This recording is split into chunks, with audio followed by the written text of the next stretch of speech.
Hello and welcome to Your United Way. Our show is all about connecting you with your community. My name is Ashley Wright. I'm the host for today's show, and I'm also the executive director for our local United Way here in Paducah and McCracken County. Many of you who are watching are very familiar with the work the United Way does through supporting our local nonprofit agencies.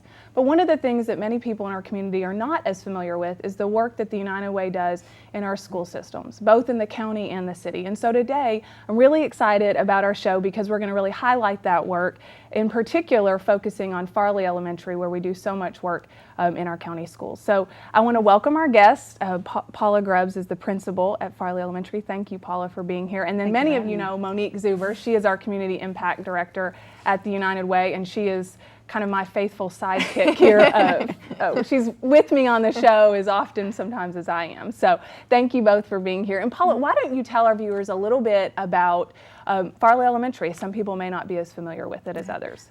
Farley is located in the Reedland area. There's 2 elementary schools there. Farley has currently about 440 students. We are a Title I school. We are free and reduced population is about 83%. Okay. It is a very low socioeconomic part of the county. I've been there, I'll be starting my 3rd year. As the principal? As the principal, yes. Wonderful. And have you been in the school system in McCracken County for many years? I have. My children both graduated from McCracken County schools, and I'm starting my 13th year with McCracken County. Well, we're thrilled to have you here, and I know you've done a wonderful job. We've been involved with Farley for a number of years and have been so excited about the partnership there. But in particular, we wanted you to talk a little bit today about our upcoming Stuff the Bus. It's our community-wide school supply drive, and Farley is always a recipient of many of the supplies. So we're going to talk a little bit with Monique about kind of the details if people are interested in getting involved. But let's talk about, first of all, just why that's important. I know for me, growing up, one of my favorite times of the year was going to the store to get the new school supplies, how they were so clean and nice, and it was always an exciting experience for me. But talk about why that's important to the students at Farley.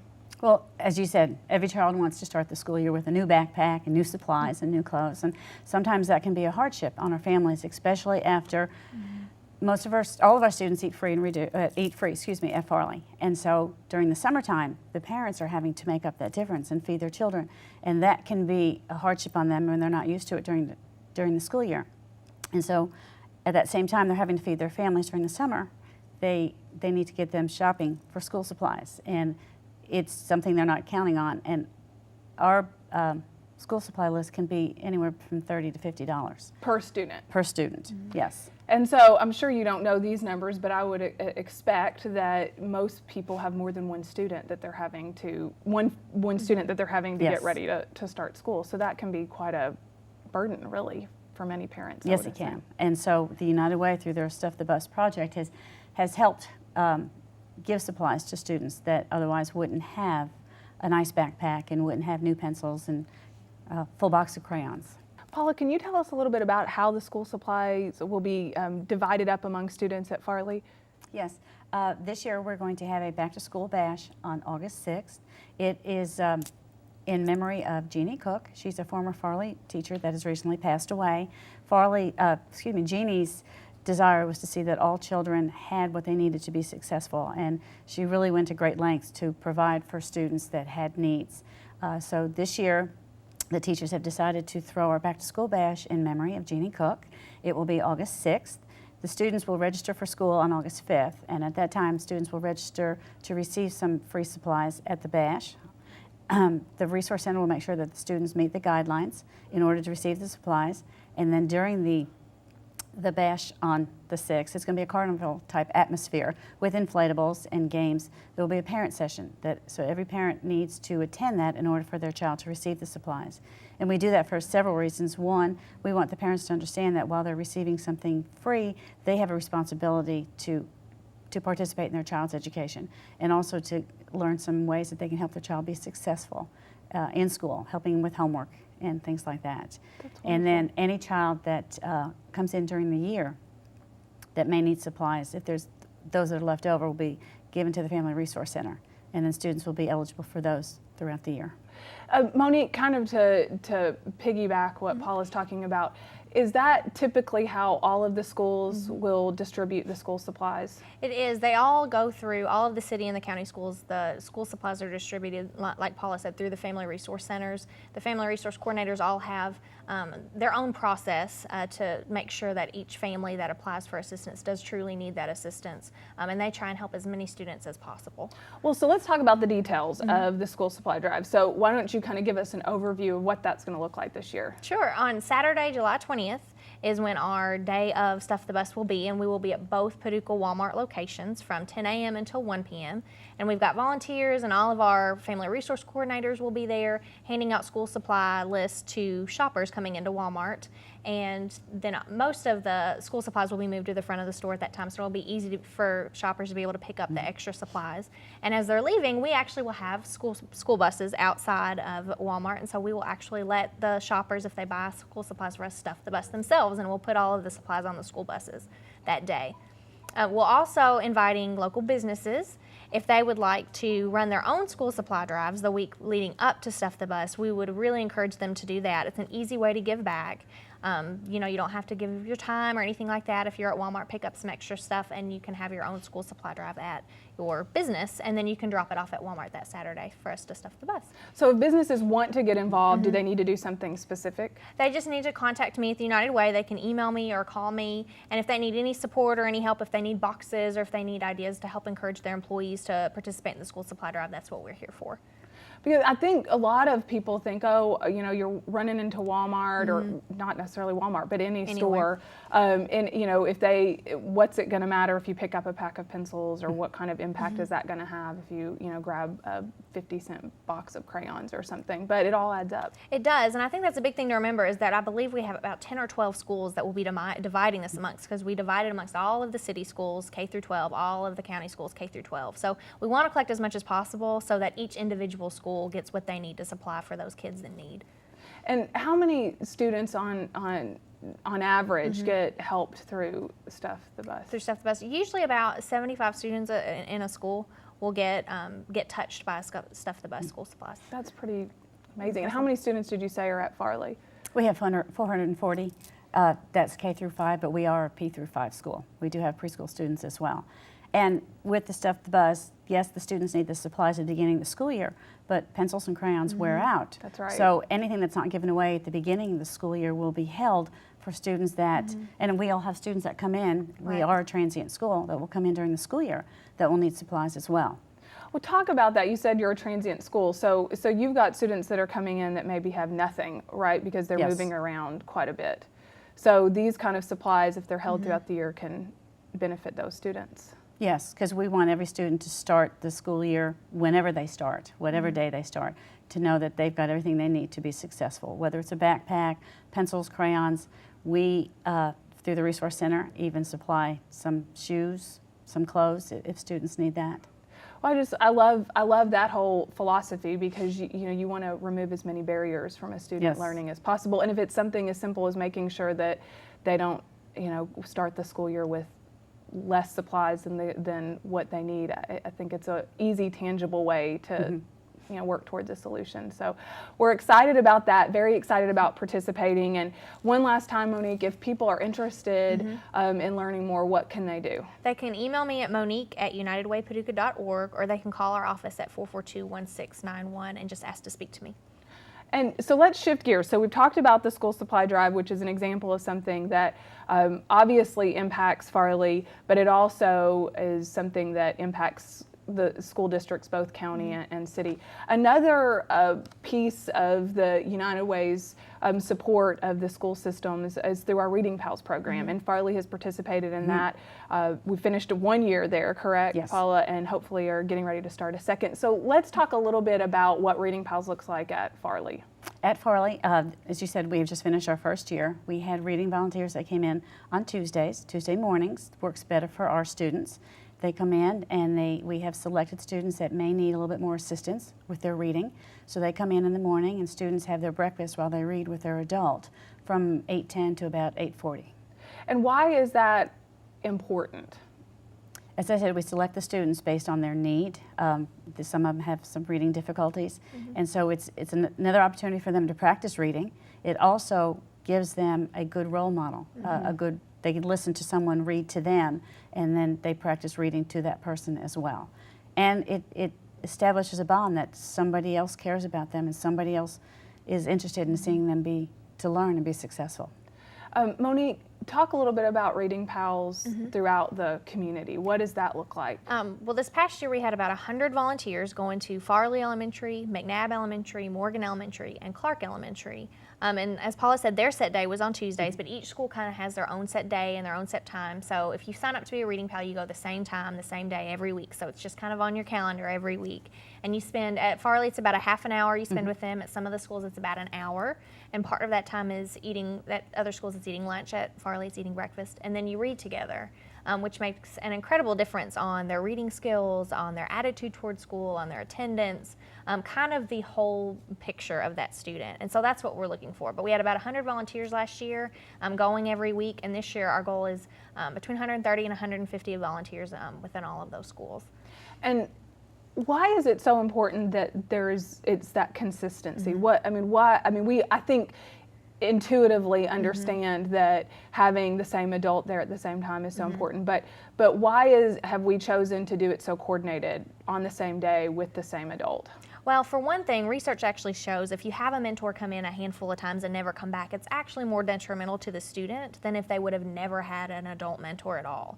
So it's really important for us to make sure it's a coordinated effort, that it's on your calendar every week, that you're there every week for those consistency reasons. And a lot of our students have had adults who've let them down in the past, and so just that consistent adult role model makes such an impact on their whole life, not just their attitude or just their school. It just has such an impact on the whole picture.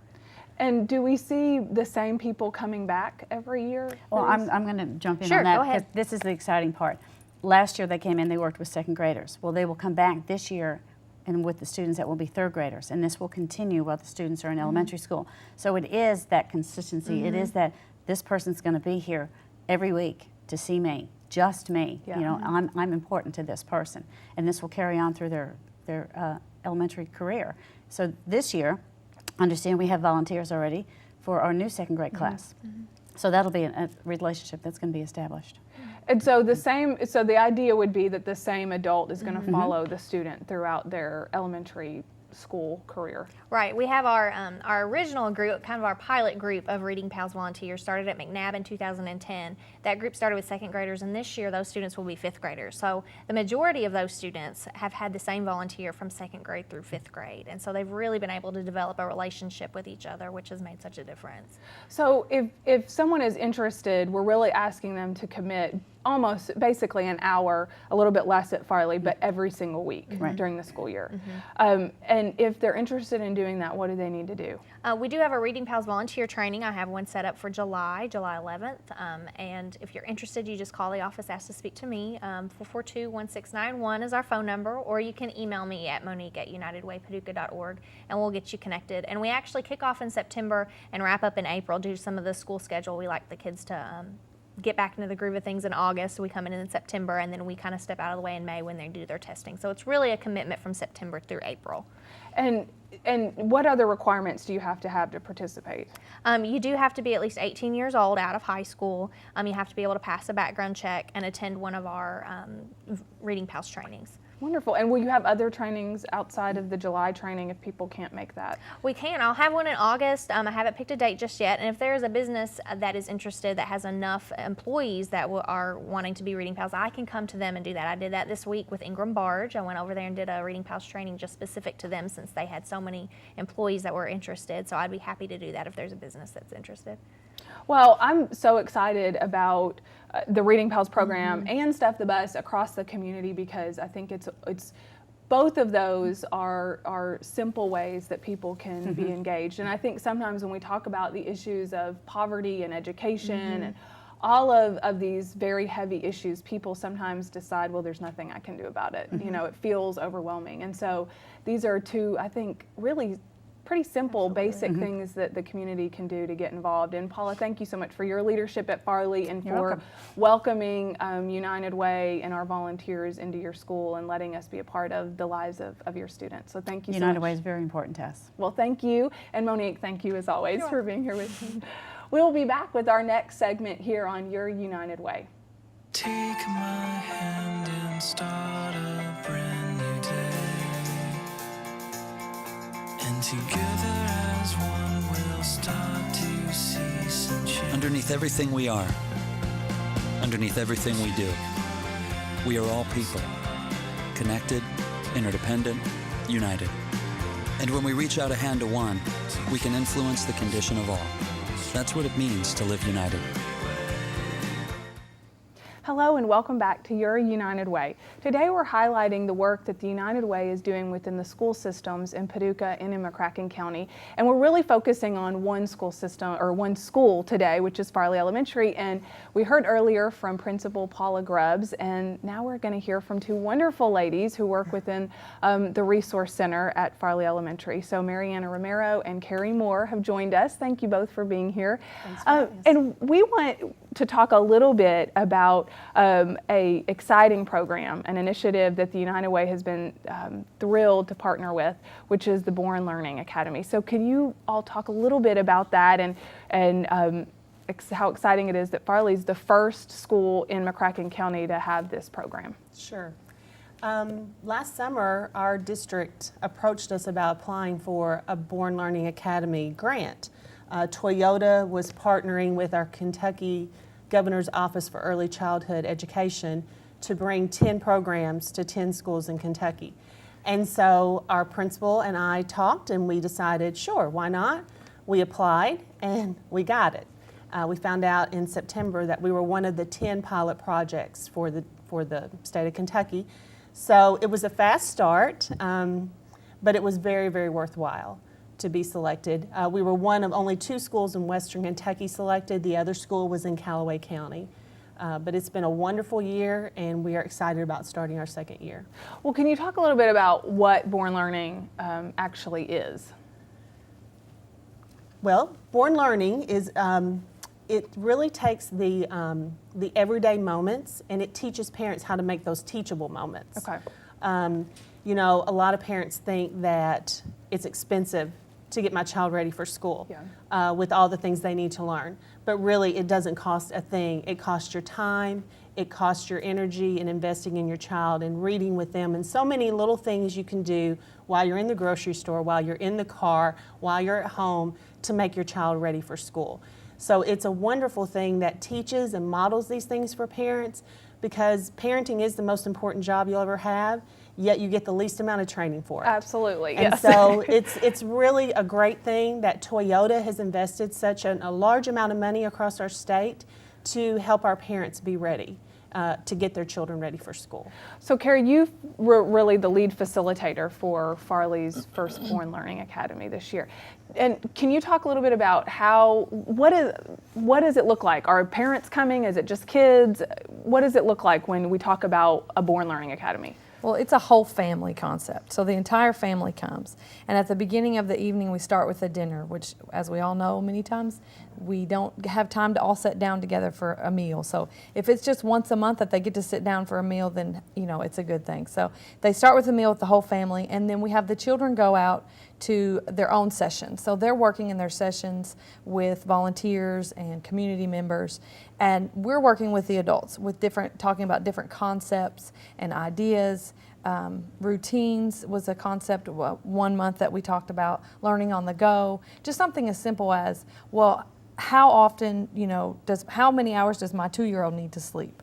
Just different pieces of the puzzle that, like you said, we don't get a book when we leave the hospital with our newborn. So it's really a new way to think about it. And then we have the children come back, and then they practice these concepts. So the parents are able to feel validated, they're somewhat coached, so that when they get home, they have these concepts. It's not something we've just handed them a piece of paper, here, figure this out. They've seen us model it, they've done it with their children, so they're able to continue those concepts when they get home. Well, what's an example of what that might look like? So you talked about routines, and you mentioned going to the grocery store and making that a teachable moment. But so what would that look like for the average parent? Well, for the grocery store, for instance, if you take some circulars, you know, some advertisements with pictures. Have your children cut out oranges or a certain type of cereal. Have those posted on the refrigerator. Make a list. That could be your grocery list. So with your child, as you go through the store, you're looking for an orange. You're looking for a cereal that starts with the letter C, Captain Crunch. Just different ways, things that we know, but it's just you don't think about them until they're brought to your mind. So, and if you don't have time to prep like that, you can just do simple things while you're with your child in the grocery store, looking for round things. Okay. Looking for a particular color, looking for a particular letter, particular number, and making the trip all about the letter E. You know, whatever you want it to be. It takes very little preparation, but it goes a long way in helping that child with just that little effort. So let's take that for example. At a Born Learning, at a session, when the kids would go in, they'd leave the parents. So you all are actually breaking that down and saying, here's what you need to be doing when you go to the grocery store, when you go to Lowe's or whatever. Sharing lots of ideas Okay. of activities, modeling those activities for the parents, and then giving them an activity that they'll do with their child when they get back. So when the child comes back in, they have that practice time. Because a lot of times if you don't practice, you're not going to use it later. Absolutely. So they practice, we're there to coach. And then, you know, we've heard a lot more of them say we're doing these things at home because they tried it, they were successful with it, they continue at home. There's a little bit of accountability because they come back a month later and we're asking, hey, how did it go? So, you know, it's sticking a little bit more and they're using it a lot more because of that. And how are families selected for this program? Well, they're invited. 15 families is what the target is for each year. So we started with 15 and we had 11 complete the... That's great. Yeah, our retention was one of the highest in the state, 73% retention with our families. So we'll be inviting those families back for year 2 and then inviting 15 more families to join Wow. us for this new year. So the 15 or the 11 that graduated last year, will the curriculum for this follow-up year basically be reaffirming what they learned the year before? Will it be new? And or it'll what be is- deepening some of what they've learned, and it'll be some new topics too. So we'll take nutrition, for instance, and we'll look into that further. Literacy, reading with your child. We'll look into that further. More activities, more ways that you can work with your child. I think, you know, as a relatively new parent myself, it's so overwhelming thinking about, you know, even the basics. Look, what you're talking about, we make it so complicated, I think, you know, Right. that you think you've got to have expensive curriculum or you've got to have some kind of extensive training to be able to provide those kind of resources to your child. So have you seen feedback from the parents as far as evaluating? Is there a method to evaluating whether or not this is really sinking in? Oh, every session we have a pre and post test survey, and we have seen from the data that we've compiled that they're using the items that we've given them, they're enjoying their time there, and they're coming back, which Yes. is the biggest thing, because it's so hard to ask someone to give you their time, and when they do, they're investing in their children, but they're also investing in themselves as a parent, because we don't get that. They also have a community of other parents that are going through the same thing, so they can say, hey, my child won't eat anything but Cheerios. Yeah. What have you done about this? You know, so it's just a nice time, and also to see that, you know, this is normal. These things happen. So the data has been very good to take a look at too, and just to see each session, what they want to know more of. They really wanted examples, so, you know, we gave more examples. So I was really pleased with the families and, you know, the feedback that we got. Well, I had the opportunity to visit one of the sessions one month, and I loved it. And I was able to take back what we learned and do that with my own son, and it was fun and much less intimidating when you have been in a group of parents practicing that. So I know it resonated with me and with my family as well. If there are parents who want to be involved, first of all, do they have to be Farley students? They do. Okay. Or live in the Farley area. Okay. They do. Because we're funded for Farley Elementary, they would need to live in our area. Okay. They can contact the Family Resource Center if they're interested in being one of those 15 families. Our number is 538-4173. And we'll be recruiting families during the early months of the school year, August and September, so that we can kick off a little bit earlier this year and end a little bit sooner and also have a little bit of leadway if we have bad weather. Because Sure. we did run into some bad weather this year with some of our sessions. So it's a 15, once you reach 15, that's kind of the We cutoff. can go more if we receive the extra funding, community support. We would be glad to take more, but 15 is our target with the funding level that we've received for this year. And are there ways that the community can be involved? I mean, I know the United Way is very supportive and certainly helping to financially support this, but there may be people who want to volunteer or donate items. What are you looking for, and how can people be engaged? Well, we definitely need support for our family meals. That was one of the highlights for our families, but that's a big expense to provide a family dinner because we were feeding 50 to 60 people each of these nights. So any of our local donors, caterers, groups that would like to sponsor a meal would be fabulous.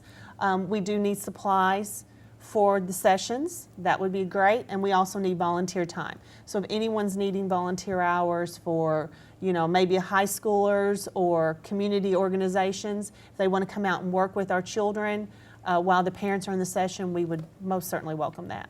Well, I want to thank you all both so much for being here and for the work that you're doing, helping families learn how to really prepare their children for education down the road.